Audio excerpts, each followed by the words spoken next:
So this is question number third from your book. From the following particular prepare statements showing in such a form as you consider most suitable. ठीक है, cost sheet बनानी है हमने. ठीक है, तो opening stock, purchases, raw material, ठीक है, क्लोजिंग स्टॉक दिया है, कैरेज मटेरियल, मीन्स ये कुछ ट्रांजैक्शन दिए हैं, सेल्स दिया है, normal loss of raw material दिया हुआ है हमारे पास. ठीक है, ये सारी चीज़ें हमारे पास गिवन है. हमने इसके बेसिस पे क्या बनाना है, एक स्टेटमेंट बनानी है जिसमें कि अलग अलग इनको ट्रांजैक्शन को शो करना है. ठीक है, तो सबसे पहले हमने क्या देखना है कि रॉ मटेरियल गिवन है हमारे पास 30,000, परचेजेस ऐड होंगे, कैरेज ऑन परचेजेस वो भी ऐड होगा, तो टोटल आ गया ये. उसके बाद माइनस क्या होगा, raw material return to supplier, जो सप्लायर को हमने रिटर्न किया वो माइनस हो जाएगा. ठीक है, 3,000.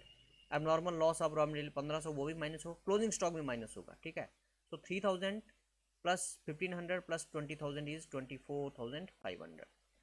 ठीक है, इसमें से इसको माइनस करेंगे तो कितना आ जाएगा हमारे पास, 81,100. This is value of material consumed. Right, next is add direct labour. ये मटेरियल कंज्यूम्ड आ गया, अब लेबर को ऐड करना है. Direct wages paid to productive workers is this. ठीक है, add direct expenses, direct chargeable expenses is 1,200, वो भी गिवन है आपके पास. ठीक है, इन दोनों को ऐड करेंगे तो कितना आ जाएगा, 90,700. 81 प्लस 19,700 इज इक्वल टू 1,08,000. ठीक है, so this is your prime cost.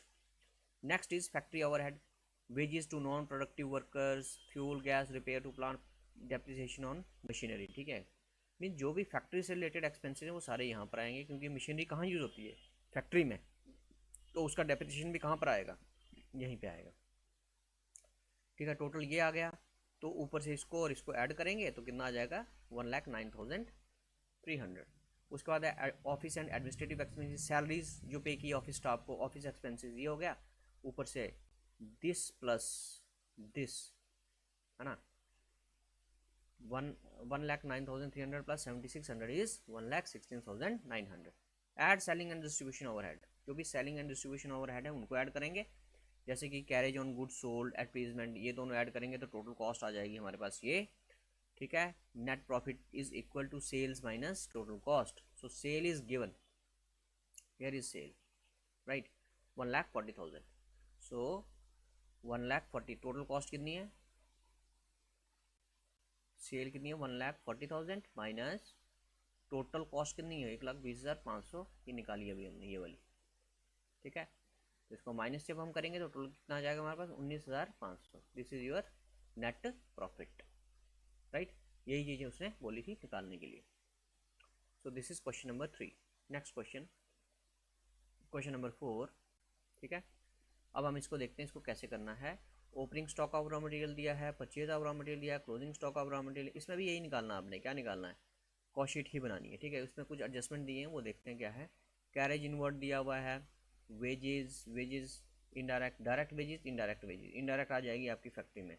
Rent rates and factory के, डेप्रिसिएशन दिया हुआ है, प्लांट एंड मशीनरी का और ऑफिस फर्नीचर का, तो ऑफिस फर्नीचर ऑफिस में आ जाएगा और प्लांट एंड मशीनरी फैक्ट्री में आएगा. Indirect consumption of material is 500. Salary office की इतनी, सेल्समैन की, ऑफिस की आ जाएगी तो ऑफिस वाले में लिखना है, सेल्समैन की सेलिंग एंड डिस्ट्रीब्यूशन ओवरहेड में आएगा. Other factory expenses, other office expenses, manager remuneration, bad debts return of, ये सारी चीज़ें हमारे पे, कैश डिस्काउंट, ये सारी चीज़ें गिवन है. Advance income tax paid, this is financial charge, this will not come here, ये कॉस्ट शीट में नहीं आता. मैंने आपको बताया इनकम टैक्स वगैरह वगैरह जो भी होगा that is not the part of cost sheet, so we will not write it here. अब यहाँ पर एडिशनल इन्फॉर्मेशन में क्या दिया हुआ है, the manager has the overall charge of the company and his remuneration is to be allocated as 4,000 to the factory, 4,000 factory में.